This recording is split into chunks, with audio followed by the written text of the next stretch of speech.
असम की राजनीति में इस बार कुछ बड़ा होने वाला है। क्या हिमंता बिश्व शर्मा अपनी सत्ता बचा पाएंगे या कांग्रेस करेगी वापसी? पूर्वोत्तर भारत की राजनीति में असम हमेशा से सबसे अहम राज्य रहा है और अब 9 अप्रैल को होने जा रहे विधानसभा चुनाव तय करेंगे कि आने वाले 5 सालों तक यहाँ किसका राज रहेगा। 126 सीटों वाली इस विधानसभा में मुकाबला इस बार सिर्फ पार्टियों का नहीं बल्कि रणनीतियों का भी है। पिछले एक दशक में असम की राजनीति पूरी तरह बदल चुकी है। 2016 में पहली बार भारतीय जनता पार्टी ने 60 सीटें जीतकर इतिहास रचा था। फिर 2021 में भाजपा ने 93 सीटों पर चुनाव लड़कर 60 सीटें जीती और एनडीए गठबंधन को कुल 75 सीटें मिली। लेकिन दिलचस्प बात यह है कि उस वक्त चुनाव सर्बानंद सोनोवाल के नेतृत्व में जीता गया था और अब चेहरा है हिमंता बिश्व शर्मा।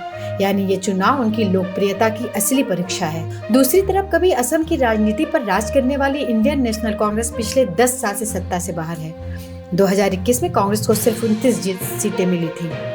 हालांकि उसके गठबंधन को 50 सीटें मिली हैं, लेकिन इस बार कहानी बदल सकती है क्योंकि इस बार गठबंधन का बदलता गणित बड़ा खेल करने वाला है। पिछली बार कांग्रेस के साथ रही all India United democratic front इस बार साथ नहीं है। इस बार कांग्रेस ने नया गठबंधन बनाया है, असम सोन मिलोतो मोर्चा, जिसमें असम जातीय परिषद जैसे दल शामिल हैं। यानी कांग्रेस इस बार अपनी रणनीति पूरी तरह बदल चुकी है। विशेषज्ञों के अनुसार AIUDF के साथ गठबंधन से कांग्रेस को मुस्लिम वोट तो मिलते थे, लेकिन इससे भाजपा को ध्रुवीकरण का मौका मिल जाता था। तो इस बार कांग्रेस उसी छवि से दूरी बनाकर बड़ा वोट बैंक हासिल करना चाहती है। अब बात करते हैं भाजपा की।